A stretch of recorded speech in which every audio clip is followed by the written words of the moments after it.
C'est bon?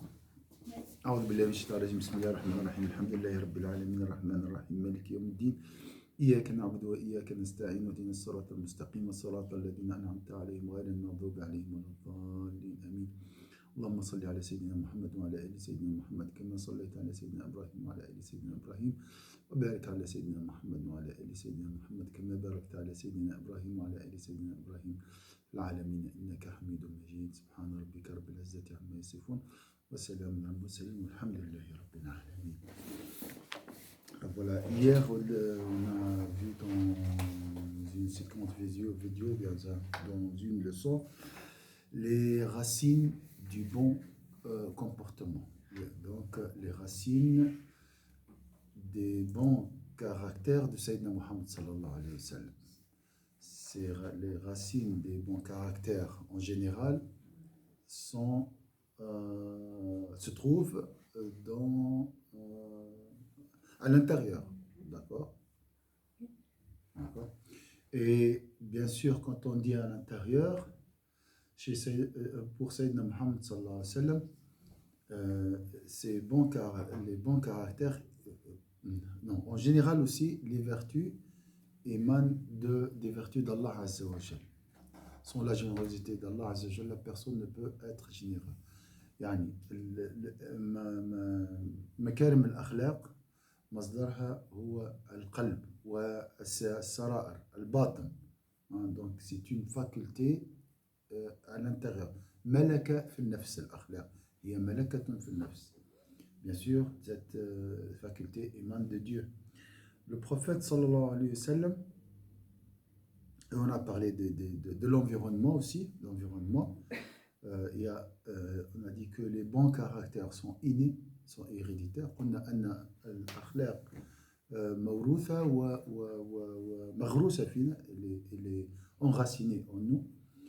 Et après, il y a l'éducation. بعد هذه التربية. من ربى النبي صلى الله عليه وسلم? Qui a éduqué le prophète صلى الله عليه وسلم? Allah, c'est Allah Azza wa Jal. Donc, il y a deux choses très importantes. Tout d'abord, le bon comportement, c'est un petit rayon d'un soleil qui est à l'intérieur. Ça, c'est très important à comprendre. Le bon comportement, c'est un reflet, un petit reflet d'un océan de beauté, de lumière à l'intérieur. Donc, c'est très important d'imaginer la bonté du prophète sallallahu alayhi wa sallam. Le bon comportement, ça c'est un fruit, d'accord, d'un jardin. On a donné des exemples hier dans la séquence vidéo, comme le produit de... maintenant, c'est pas un bon exemple, c'est un peu industriel. Mais imaginez quelque chose de beau, hein, très très grand, qui nous donne juste un petit fruit, d'accord? Voilà, c'est comme ça. Pourcentage faible. Hein? Oui, le bon comportement, c'est juste... c'est 1%. Oui, c'est... Voilà. Donc, vous imaginez juste on ne peut pas dire que le cœur, c'est de Mohammed. Hier, on a discuté ça. Comme l'Asma, il a dit, on lui a posé la question, le prophète Sassam disait, mon cœur s'assombrit. Hein? Le prophète, il a dit, mon cœur s'assombrit. Et je sollicite le pardon d'Allah 70 fois par jour. On lui a déposé la question, ça veut dire quoi? Le cœur s'assombrit. Ça veut dire quoi? Le cœur, il a dit, si vous me posez la question concernant le cœur en général, je peux vous répondre. Mais si vous me posez la question sur le cœur de Sayyidina Muhammad, je suis incapable de vous répondre. Et ça, c'est un homme de littérature, ça c'est un expert. Donc, c'est très difficile d'imaginer la beauté de Sayyidina Muhammad. Donc, j'espère que cette période qui est la Rabi' al-Awwal est une occasion, Inch'Allah, pour voyager vers cet océan de bonté à l'intérieur du cœur de Sayyidina Muhammad et aussi à travers l'histoire vers aussi la réalité de la vie de Sayyidina Muhammad sallallahu alayhi wa sallam. Deux réalités qui nous, nous attirent pendant ces mois bénis. Pourquoi c'est ce mois béni, mois de Rabi' al-Awwal? Comme pour le mois de Ramadan, nous avons les 10 derniers jours du Ramadan, c'est les jours du Coran, mais le Coran il est avec nous pendant toute l'année, le prophète aussi il est avec nous toute l'année, c'est juste une période où les souffles divins sont très intenses, donc il faut y profiter, c'est tout, c'est ça, c'est dans ce sens-là, Inch'Allah. Voilà. Alors, aujourd'hui, on va voir l'éducation de Sayyidina Muhammad sallallahu alayhi wa sallam. L'éducation de Sayyidina Muhammad sallallahu alayhi wa sallam. Comme vous avez dit, il était éduqué par son Seigneur. Comment le prophète sallallahu alayhi wa sallam était éduqué par Allah Azza wa Jalla? Je pense que la prière sur Sayyidina Muhammad, d'Allah sur Sayyidina Muhammad, est liée à cette éducation. Je pense que Allah éduque au présent. Donc c'est une relation éternelle entre Allah Azza wa Jalla et son messager. Inna Allah wa malaikatahu yusalluna. Il prie constamment sur Sayyidina Muhammad. Donc il y a toujours ce lien entre Allah et Sayyidina Muhammad, entre nous et Sayyidina Muhammad à travers la prière aussi. Donc quand tu pries sur Sayyidina Muhammad, tu demandes à Allah de prier sur lui, et lorsque Allah prie sur le prophète sallallahu alayhi wa sallam, il prie en même temps sur toi, et lorsque tu pries sur Sayyidina Muhammad, le prophète sallallahu alayhi wa sallam te rend les salutations. Donc ça, il y a tout un mécanisme d'éducation. Donc alors, maintenant, comment Allah Azza wa Jalla a éduqué Sayyidina Muhammad sallallahu alayhi wa sallam? On va voir.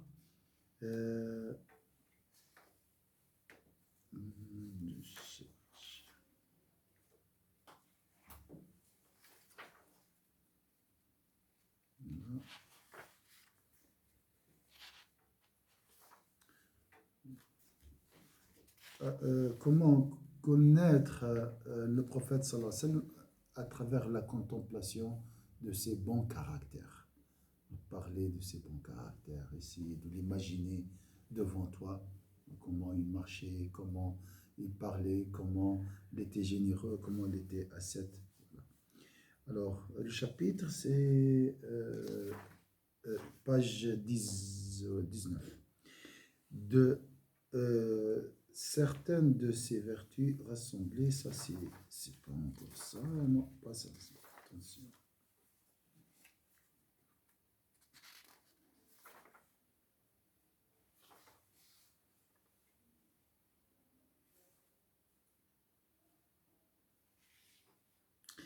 Voilà, c'est la page 13, pardon.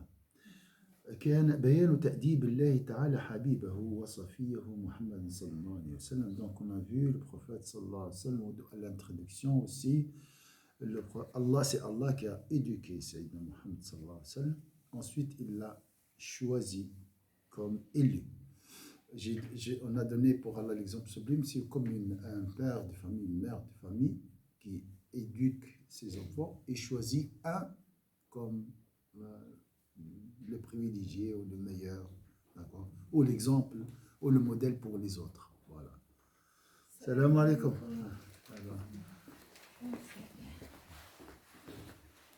Comme je dis toujours dans un sermon, quand on parle de Sayyidina Muhammad, ça pèse.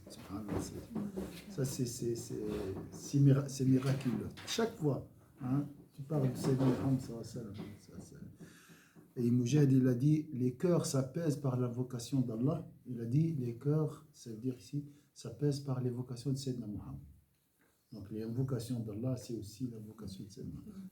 Quand tu invoques le prophète sallam comme si tu as invoqué Allah. Hier, un frère m'a dit, j'ai peur. Vous connaissez, hein? À chaque fois qu'on parle de Sayyidina Muhammad sallam, il y a des gens qui ont peur. Tu as peur de quoi? J'ai dit. Il m'a dit, j'ai peur d'aimer le prophète sallallahu alayhi wa sallam plus que Allah Azza wa Jalla. Ça, c'est démoniaque. Ça, c'est une suggestion maligne. Attention à ça. Parce que le diable, qu'est-ce qu'il fait? La peur perturbe l'amour. Si j'ai peur, je ne peux pas aimer. Si j'ai des doutes, je ne peux pas aimer. D'accord? Donc, il essaie de s'aimer, mais par la porte de la sincérité. Il va attendre. Ah, attention, l'associationnisme, tout ça. J'ai dit, aime le prophète sallallahu alayhi wa sallam sans avoir peur. Sans avoir peur. Pourquoi? Parce que le prophète sallallahu alayhi wa sallam est une rahma. Tu ne peux pas être égaré. Alaykoum salam, mashallah. Il y a beaucoup de comment dire, hein? Ahbab, beaucoup des bien-aimés. Alors, il faut l'aimer d'une manière démesurée, le prophète. Ça. Il ne faut pas avoir peur d'aimer le prophète. Ça, il faut effacer ça. Il ne faut pas avoir peur d'aimer. De toute façon, même si tu passes toute ta vie, tu fais 5 prières, tu travailles, tu manges, tu lis le Coran, tu fais ce qui est obligatoire, bien sûr. Après, tu passes toute ta vie à lire sur le prophète. Prie, tu n'atteindras pas le niveau de Sayyidina Omar.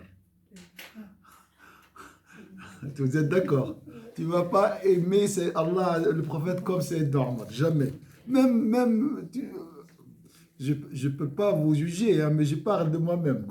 Je ne peux pas même atteindre le niveau d'un pieux qui aime Sayyidina Muhammad sallallahu alayhi wa sallam. Vous êtes d'accord? Donc, oublie la question d'associationnisme. Tu vas associer l'amour de Sayyidina Muhammad à l'amour d'Allah. Mon amour envers Sayyidina Muhammad va dépasser l'amour d'Allah. Ça, c'est de la folie. C'est de la folie, c'est démoniaque, ça n'a rien à voir. C'est pour stopper ton amour. Et alors, ça, c'est une chose. Et moi, je vous dis quelque chose. Tu ne peux pas aimer Sayyidina Muhammad sallallahu alayhi wa sallam sans la permission d'Allah Azza wa Jal. Et tu ne peux pas aimer Sayyidina Muhammad sallallahu alayhi wa sallam si Dieu tout d'abord, avant d'aimer Allah, le prophète sallallahu alayhi wa sallam, il faut que Dieu t'aime tout d'abord. Mais il y a une indication qui dit remplis mon cœur de ton amour, de ton T avec un grand T majuscule.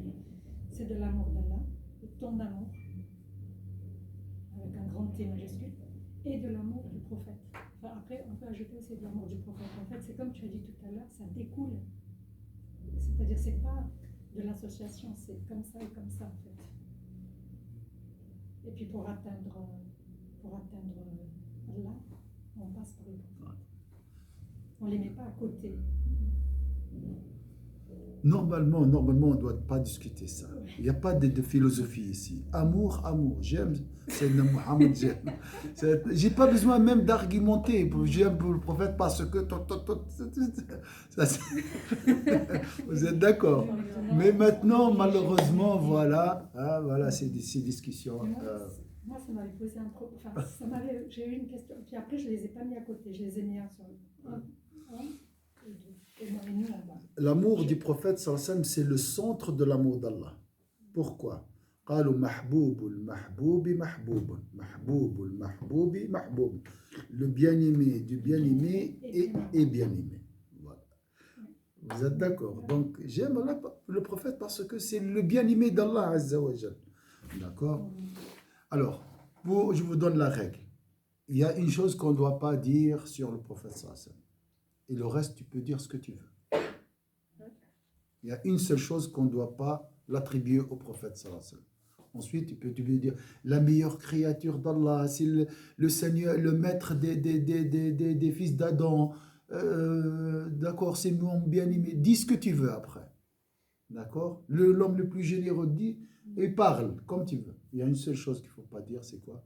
Il est Dieu, pas Dieu. Il n'est pas Dieu. C'est le Boussér. Voilà.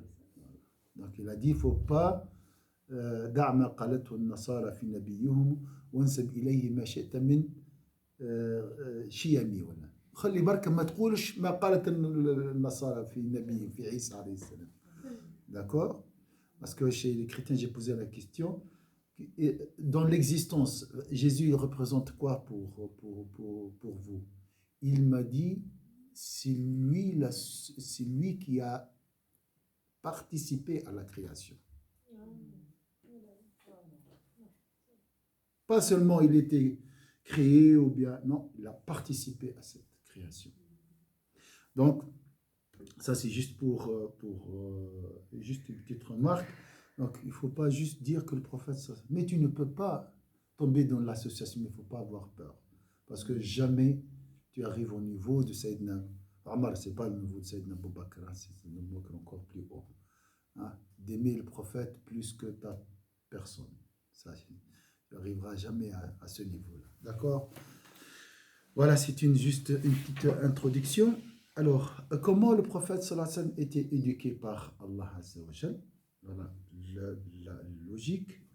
كان رسول الله صلى الله عليه وسلم كثير الضراعة والابتهال دائم السؤال من الله تعالى أن يزينه بمحاسن الآداب ومكارم الأخلاق فكان يقول في دعائه اللهم حسن خلقي وخلقي. Voilà. L'envoyé de Dieu sallallahu alayhi wa sallam était très humble, suppliait sans cesse Dieu et lui demandait continuellement de l'orner des excellentes vertus éthiques et des nobles qualités de caractère. Je répète, le prophète sallallahu alayhi wa sallam était très humble. Ça veut dire quoi très humble ici?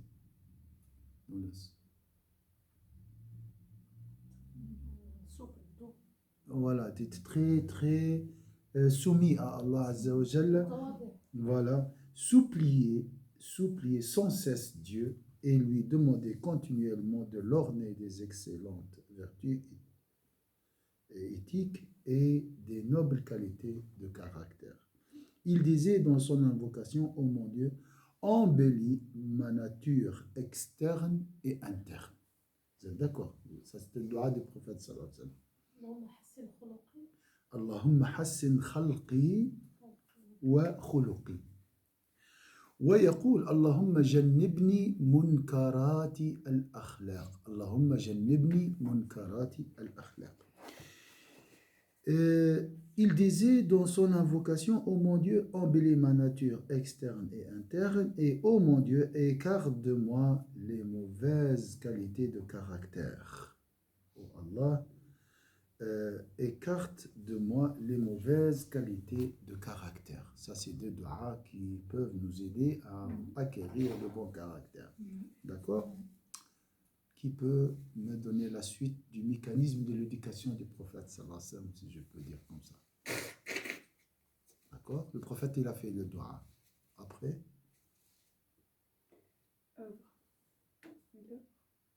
D'accord? Il œuvre, mais il y a deux étapes environ avant l'action. Salat, d'accord, bien sûr, la prière. Ça, c'est... Merci, ma soeur. Il ne faut pas oublier. La première pas dans le cheminement, c'est la prière à l'heure, si tu peux. Tant que c'est possible. Il ne faut pas oublier ça. Avant l'invocation, avant tout. La prière à l'heure. D'accord, ça c'est une chose. Là, c'est autre chose. Donc le prophète, il a fait le dua. Mais avant ça, il a fait la prière.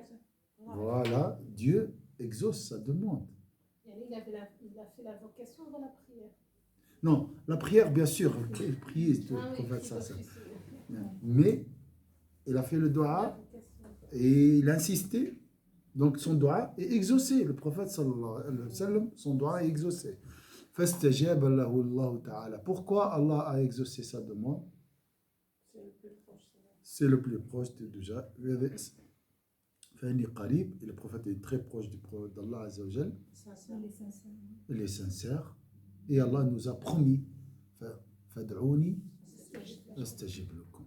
On sait très bien que le dua du croyant est exaucé. Imagine alors le dua du prophète sallallahu alayhi wa sallam. Voilà, vous voyez comment Dieu, exalté soit-il, a exaucé sa prière conformément à sa promesse suivante. Invoquez-moi, je vous répondrai. Vous voyez les étapes. Après, comment le prophète Allah Azza wa Jalla a éduqué Sayyidina Muhammad sallallahu alayhi wa sallam? Par quel moyen? Entre guillemets, moyen. On ne dit pas moyen. Par le Coran. Par le Coran. فأنزل عليه القرآن وأدبه به فكان خلقه القرآن. أنت قلتها وهي مكتوبة. قال الكلام البليغ هو الذي تعرف نهايته من بدايته. On dit, moi j'ai dit une partie et elle, la Subhanallah, les Arabes disent la parole éloquente, ou bien voilà, belle, c'est lorsque tu dis, toi, la première partie, ton interlocuteur peut finir la deuxième partie. Ça, c'est... Donc ici, c'est comme des pièces de puzzle, vous voyez, c'est bien construit. Donc, فأنزل عليه القرآن وأدبه به فكان خلقه القرآن. Donc, par quel moyen, ça, on a dit en arabe, mais on a dit le Coran, hein, c'est parlé. Donc, il a fait descendre sur lui le Coran et l'a éduqué par les enseignements qui y sont contenus, de sorte que sa nature devint le Coran même. Je répète, il a fait descendre sur lui le Coran et l'a éduqué par les enseignements qui y sont contenus, de sorte que sa nature devint le Coran même. Est-ce que c'est clair maintenant? Pourquoi on doit suivre le Coran? Parce que le prophète sallallahu est un Coran ambulant. Alors, ambulant. C'est un Coran qui marche sur terre. C'est l'interprétation pratique du Coran. هو التفسير القرآن العملي سيدنا محمد صلى الله عليه وسلم. On va voir des exemples. قال سعد بن هشام دخلت على عائشة رضي الله عنها وعن أبيها فسألتها عن أخلاق رسول الله صلى الله عليه وسلم فقالت أما تقرأ القرآن؟ قلت بلى. قالت كان خلق رسول الله صلى الله عليه وسلم القرآن. Donc c'est pour ça, c'est lui le modèle excellent. Donc Saad ibn Hisham a dit, j'ai rendu visite à Ummina, notre mère Aïcha, que Dieu soit satisfait d'elle, et l'ai interrogée sur le caractère de l'envoyé de Dieu. Elle me demanda, ne lis-tu pas le Coran? Je lui répondis, certes. Elle me dit alors, la nature de l'envoyé de Dieu était le Coran. Comment maintenant le Coran a éduqué Sayyidina Muhammad sallallahu alayhi wa sallam?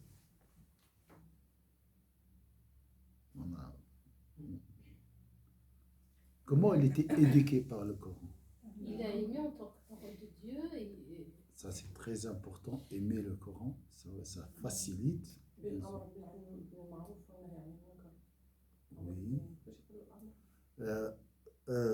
Commander le convenable et interdire le blâmable, oui, recommander.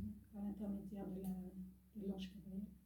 L'ange Gabriel, bien sûr, c'est lui qui a révélé le Coran à Sayyidina Muhammad sallallahu alayhi wa sallam.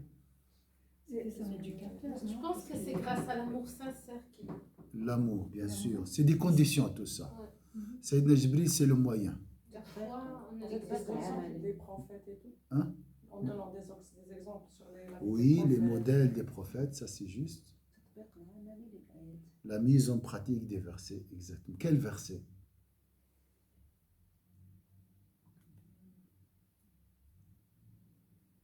On va voir quelques versets des échantillons, quelques versets qui ont éduqué ces deux hommes. Déjà, le prophète, avant qu'il soit prophète, oui. Il était déjà, c'était un exemple. Oui. C'est quelqu'un de confiance, c'était un homme véridique et digne de confiance. Deux qualités. Sadiq al-Amin. Ça, c'est déjà. Ouais. Et mais Allah Azza wa Jal, il a installé le Coran dans le cœur de Sayyidina Muhammad sallallahu alayhi wa sallam. Oui. Et le Sayyidina Muhammad sallallahu alayhi wa sallam, il n'a pas juste récité le Coran, mais il l'a compris. Et comme par exemple, hier, il y a un cheikh Hamza Youssouf, il disait, une des plus grands miracles qui peut arriver, c'est al-fahm. Oui. Comprendre. Oui. Il a dit comprendre la réalité de Sayyidina Muhammad sallallahu alayhi wa sallam, c'est tout. C'est le seul moment où tu peux arriver à comprendre le Coran. يعني المعنى الحقيقي du Coran, c'est le plus grand. Et il liait ça à la parole de Sayyidina Muhammad sallallahu alayhi wa sallam quand il dit ترك ما لا يعنيك. يعني la chose qui a pas une signification pour toi, c'est mieux de la laisser parce que tu la comprends pas. Mais dans ce cas, Sayyidina Muhammad sallallahu alayhi wa sallam, il comprenait le Coran. Oui. Il a nagé dans l'océan du Coran. C'est pas juste, il a pas juste aimé extérieur, tout, il l'avait déjà dans son cœur. C'est pour ça, des fois il tremblait, des fois il avait besoin de s'asseoir pour recevoir le Coran. C'était le Coran entier, pas juste ce que nous on comprend comme Coran. Oui. C'est juste. C'est vrai, si ça c'est plus profond que ce qui est marqué ici. Ici, juste pour nous expliquer, nous donner une idée comment le Coran a éduqué, ou comment Allah a éduqué le prophète à travers quelques versets. Et juste pour comprendre. Mais c'est plus profond parce que le lien entre Allah Azza wa Jalla et Sayyidina Muhammad, c'est très proche. D'ailleurs, il y a l'intermédiaire de l'ange Gabriel. Imagine Allah, le prophète et l'ange Gabriel. Le lien très proche. L'éducation ici, elle est installée. C'est pas, il doit même pas apprendre quelque chose. Ni penser, ni intellect. Non, il est installé comme un logiciel téléchargé. Il est déjà là. Oui, ça c'est très profond et ça demande du temps pour assimiler tout ça et comprendre. Mais là, c'est un peu logique. Donc, قال وإنما أدبه بمثل قوله تعالى خذ العفو وأمر بالعرف وأعرض عن الجاهلين. Il a commencé lui-même par une chose très importante. Pourquoi? Et je vous donne toujours, je veux bien sûr discuter avec vous. Donc, Saïda Aïcha ici, elle a dit le Coran l'a éduqué comme par exemple au moyen de ses paroles. Un exemple, là, ça c'est juste un exemple. Donc, accepte le pardon, ordonne ce qui est juste et écarte-toi des ignorants, pas les ignorants, les analphabètes, on a dit plusieurs fois, les ignorants sont les personnes colériques, on peut s'énerver, mais c'est des gens vraiment très colériques, c'est des gens provocateurs, agressifs, d'accord? Écarte-toi de ces gens-là. Alors, pourquoi l'imam a choisi ce passage?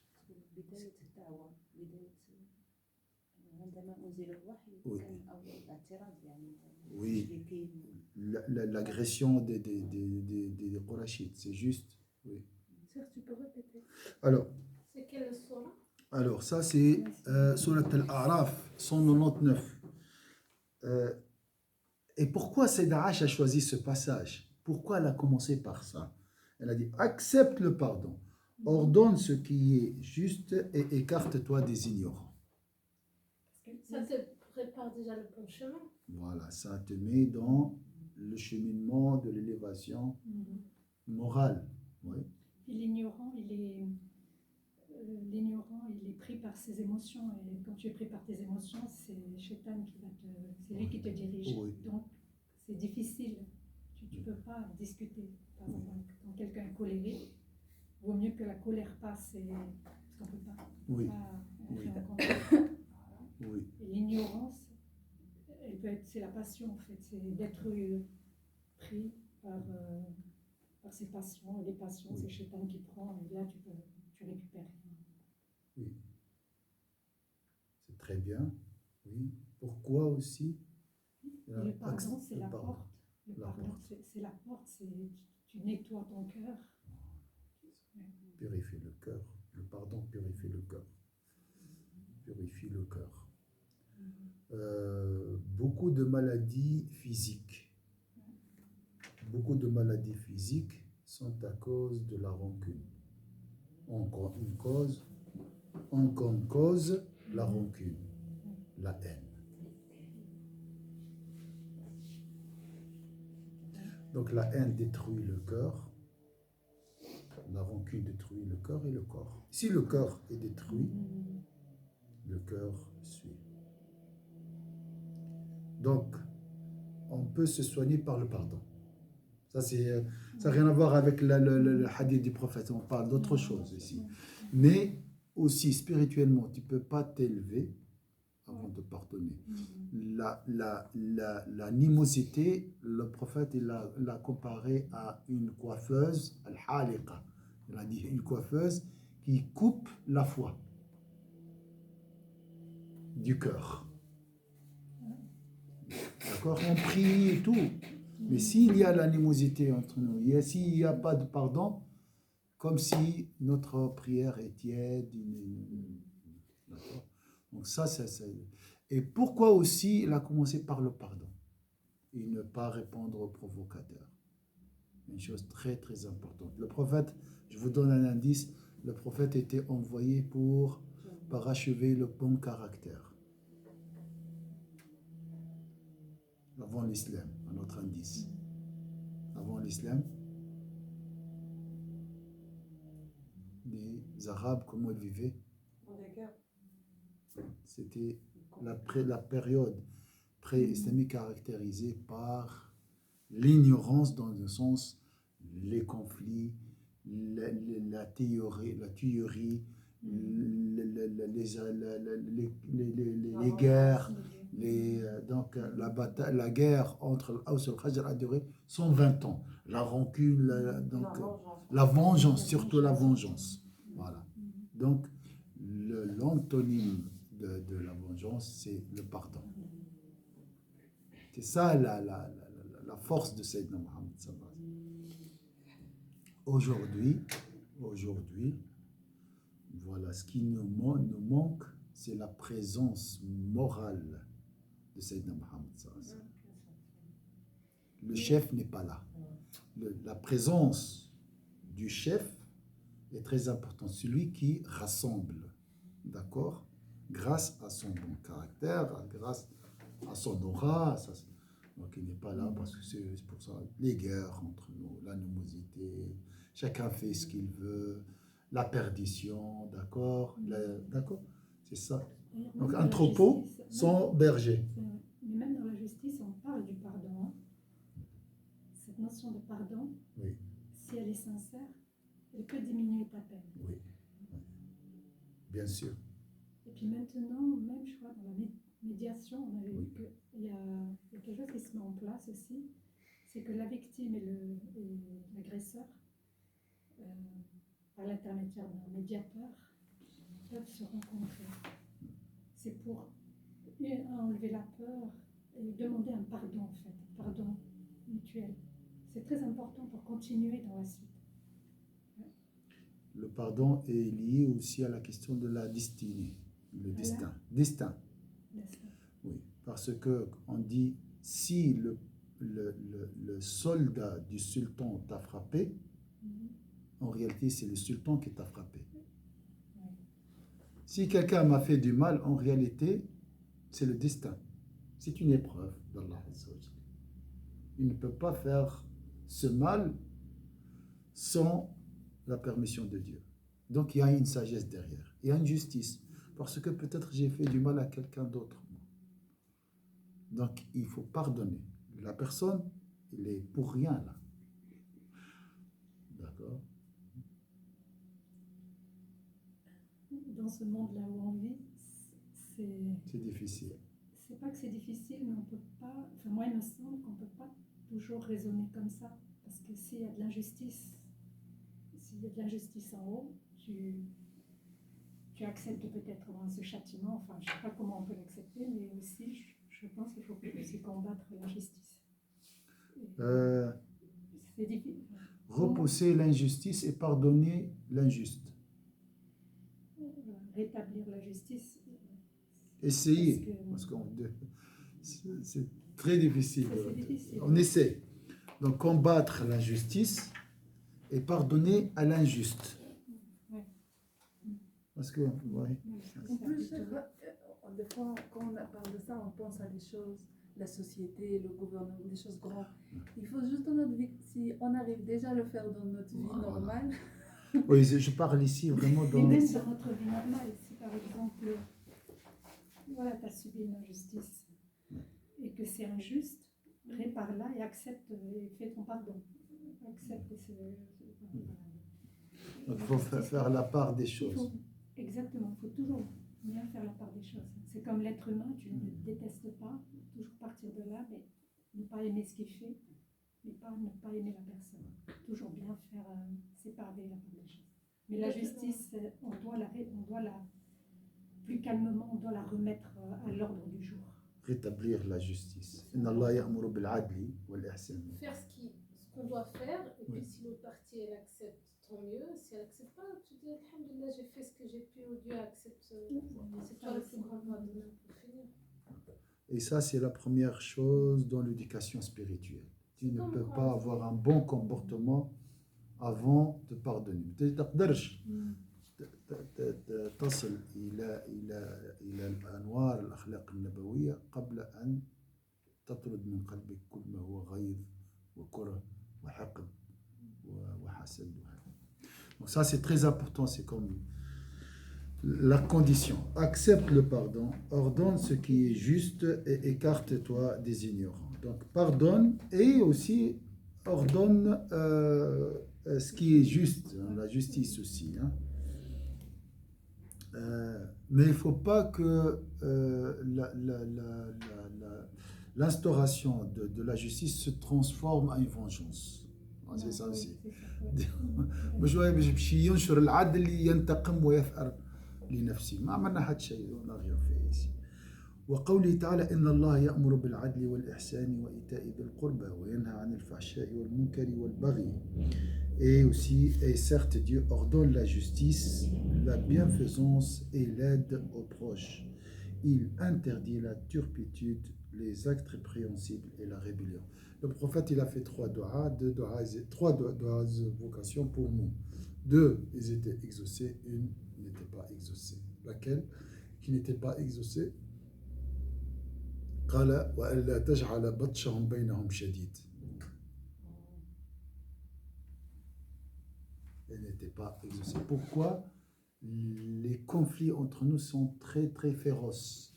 Il a fait d'Aak, il a dit oh Allah fait que il y aura moins d'animosité entre les membres de ma nation. Ce dua n'était pas exaucé. Et pourquoi cette animosité? Parce qu'il y a Shaitan dans ce. Shaitan, de toute façon, il est là toujours, même à l'époque des prophètes. L'ego, il est toujours là. L'ignorance, oui aussi. Il a fait cette doua. Il a fait ce doua, mais il n'était pas exaucé. Pourquoi? Mais ça concerne les musulmans. Les musulmans. Parce qu'on n'a pas choisi Sayyidina Mohammed. Voilà. Le référent n'est pas là. On n'a pas choisi. Il est là, hein, mais on l'a oublié. Le prophète, il est présent, il est parmi nous. Par son sunna, par ses bonnes qualités ici. Mais malheureusement, c'est détourné de ses enseignements. Voilà, c'est la cause de cette perdition aujourd'hui. Le modèle n'est pas là. Aïla bidun ab ou om. Une famille sans parents. C'est ça le monde musulman aujourd'hui. On a oublié, ou bien il est là, hein, il est là, mais voilà. Comme si on les a enfermés dans une chambre. On ne l'a pas intégré dans notre corps, dans notre vie. Ouais. Ils sont là, mais ils ne sont pas là en même temps. Donc, il faut se référer à Sayyidina Mohammed sallallahu alayhi wa sallam. Il faut que c'est lui le juge qui juge entre nous. Imagine deux pays arabo-musulmans qui s'entretuent et ils décident de se référer à la sunna des prophètes. Le premier verset, le premier passage règle tout. Accepte le pardon, c'est bon. Si on met en pratique ce verset. Et certes, Dieu ordonne la justice, la bienfaisance et l'aide aux proches. Quelle heure maintenant? 48. Malheureusement pas, ça peut s'arrêter ici, Inch'Allah. Les autres passages, mais Inch'Allah. Vous pouvez faire les autres ayats? Oui. Normalement, c'est le prophète. Parce qu'ils sont très importants, c'est pas ça. Il faut les expliquer. Je veux les expliquer. Ok, Inch'Allah. Comme ça, tu viens la prochaine fois. Ah oui, hein, il faut voir la suite. Mais la prochaine fois, ce soir. Le soir. Ah, à quelle heure? Après Marrakech. Normalement, après le Maghreb, oui. Maghreb, c'est quelle heure maintenant? 18h30. 18h30, oui. Donc, voilà, vers 7h, 19h. Mais Inch'Allah, si vous pouvez pas, vous voyez sur... Voilà. Est-ce que vous avez une remarque, quelque chose? Donc ça, c'est très, très, très important de savoir la présence du Sayyidina Muhammad et l'amour du Sayyidina Muhammad, la mise en pratique de وَمَا كَانَ اللَّهُ لِيُعَذِّبَهُمْ وَأَنْتَ فِيهِمْ وَمَا كَانَ اللَّهُ لِيُعَذِّبَهُمْ وَأَنْتَ فِيهِمْ. Ils ne peuvent pas souffrir tant que tu es parmi eux. Le prophète l'a dit. Donc si le prophète il est parmi nous, par son bon caractère et tout, on sera toujours à l'abri du châtiment et de la souffrance. Et Cheikh, subhanallah, moi ça m'impressionne ce verset parce qu'il a dit, il n'a pas dit ma'akum avec vous, il a dit fihim. Fille, Il a dit en vous. si le prophète en nous, pas avec vous, en nous, si il est en nous, ils ne seront jamais châtiés ou bien on va jamais souffrir. Donc là, s'il y a une souffrance, c'est que voilà, on s'est égaré de notre chef. Hein. Imagine une armée, hein, un troupeau de soldats sans chef. Imaginez la situation. Il y a un groupe qui essaie vraiment de s'attacher, de se rappeler des ordres du chef, tout ça, mais les autres vont faire n'importe Alors, quoi. il y a plein d'outils comme ça qu'on peut nous aider, les outils, si on veut. C'est comme le salat al-Nabi. Quand on fait des salats al-Nabi, on pense à lui. Oui. Yani, on aura un lien avec lui, il y aura une approche. La même chose avec le Coran. Quand on lit le Coran, on sent le bienfait en nous, on sent la baraka du Coran. Donc ça, c'est la nasiha lillahi wa rasoul. Ça veut dire quoi? Se référer à Allah et au Coran, à son prophète. Ashhadu an la ilaha illallah wa ashhadu anna sayyidina Muhammad rasoul. C'est très important de lire sur la sira, sur lire sur les bons caractères du prophète, prier sur sayyidina Muhammad. Voilà les moyens qui nous aident à pas attirer la présence de sayyidina Muhammad, se rappeler de la présence de sayyidina Muhammad parmi nous. C'est comme ça qu'il devient vraiment la référence. Quand je dis, par exemple, j'ai un conflit avec quelqu'un, je lui dis, mais le prophète, il a dit, ah, c'est bon, le prophète, il a dit. Parce que il est déjà présent chez lui. Mais s'il est présent chez lui, il n'est pas présent chez moi, je parle à un mur. Le prophète, pour lui, c'est... Ce qu'on entend aussi, mais c'était à l'époque. C'était... Ah, ça, c'est le prophète. Tu vois, c'est historique, le prophète, l'histoire. Avec un nabi. Comme si c'est de l'histoire. Donc, il n'est pas présent aujourd'hui. C'est ça le problème aujourd'hui. Il y a une chose, une histoire que moi j'aime beaucoup, c'est un homme qui devait de l'argent. Il devait une quantité d'argent, on va dire 10 000. Et il avait un délai, et le délai il est dépassé. Et l'homme il est venu, lui dit donne-moi l'argent que tu me dois, ça fait quelques mois que j'attends. Il a dit j'ai pas encore ton argent, est-ce que tu peux m'attendre? Il a dit non, je t'amène à chez le Qadi. Le Qadi il lui dit alors tu le dois combien? Je le dois 10 000. Et combien de temps? Il est passé. Il a dit il t'attendait combien? Il a dit il m'attendait beaucoup, une année on va dire. T'as pas encore l'argent, ou bien t'amènes l'argent, ou bien en prison. Il a dit mais j'ai pas l'argent. Il a dit alors en prison. Il a dit mais est-ce que tu me laisses aller dire au revoir à ma famille et je viens passer la prison? Il a dit et qui va me dire que tu vas revenir? Il a dit si je reviens pas, ça veut dire que je suis pas de la Ummah de Sayyidina Muhammad sallallahu alayhi wa sallam. Et le Qadi, bien sûr, il peut être sincère ou pas sincère, mais le Qadi, il connaissait l'importance de Sayyidina Muhammad sallallahu alayhi wa sallam. Il a dit d'accord, je te laisse aller dire au revoir à ta famille, mais demain tu viens. Il a dit oui. Il est parti chez sa famille, il a raconté à sa femme, et sa femme elle a dit bah, vu que grâce au prophète sallallahu alayhi wa sallam, tu as pu venir me dire au revoir, viens, on va passer la nuit en faisant salawat.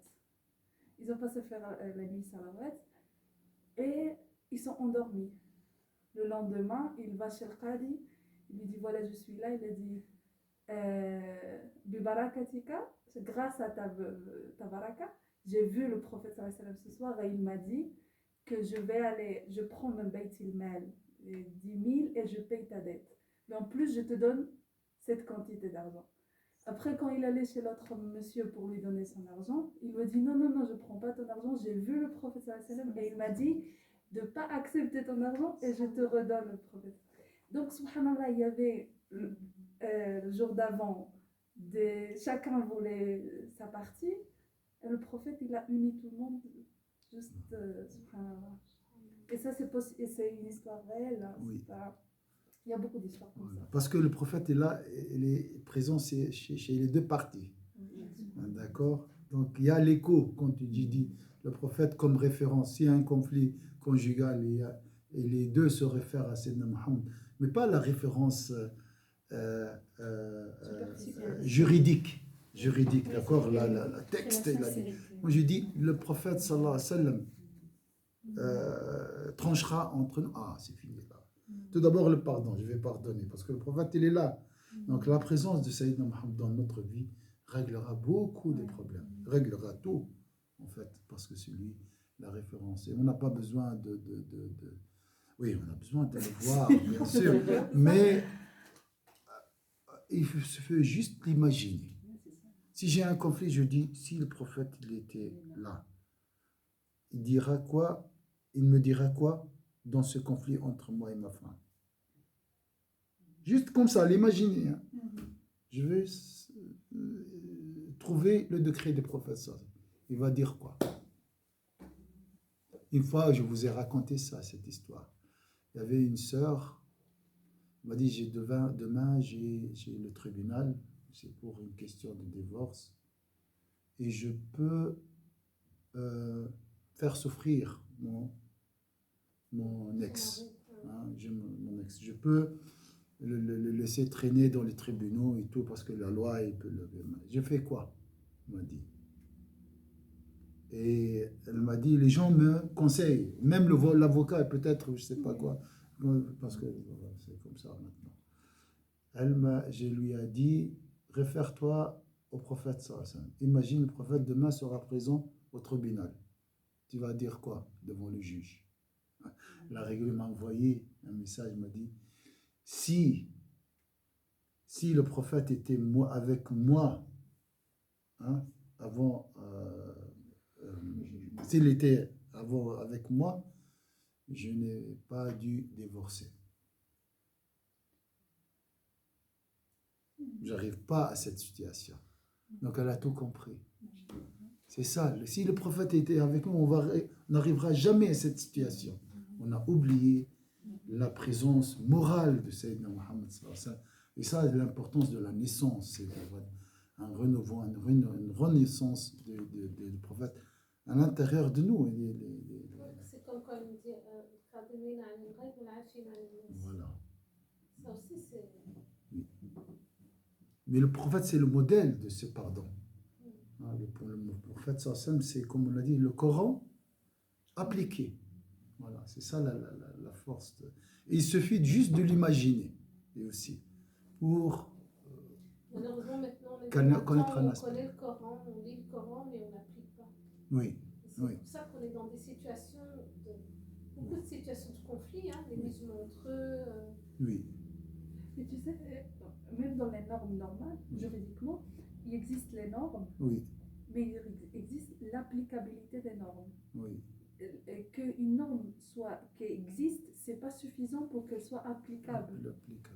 C'est pas toujours, on n'utilise pas toujours les normes. Ils sont là, mais on peut pas les utiliser tout le temps parce que ça serait impossible de le faire. Donc c'est ça le travail des juges. Ils appliquent les normes selon ce qui se passe le contexte. Sinon, on ferait tout par ordinateur, mais on peut pas. Oui. On a besoin de l'être humain pour appliquer la norme. Intégrer. C'est ça. Oui. Même si elle est obligatoire. Oui. L'obligatorité de la norme, elle n'implique pas l'applicabilité. Parce que le juge, c'est la référence de la justice, voilà. Mais humaine. C'est pas قانون دخل من القضية تخرج من غادي C'est pas comme ça. Il faut un homme qui assimile les valeurs. Et le juge, notre juge, c'est Sayyidina Muhammad sallallahu alayhi wa sallam. Donc, imagine, c'est une société sans juge. هذا حال. Ah, bien sûr, c'est moral, un juge moral ici, c'est pas vraiment, on parle pas de les jugements juridiques. Qu'Allah nous guide, Inch'Allah, à aimer davantage et connaître l'importance de Sayyidina Muhammad. Je parle pas d'ici, de la réalité. Barakallahu fikum, Inch'Allah. Subhana rabbika rabbil izzati amma yasifun wa salamun ala al mursalin, alhamdulillahi rabbil alamin. Pour la prochaine fois,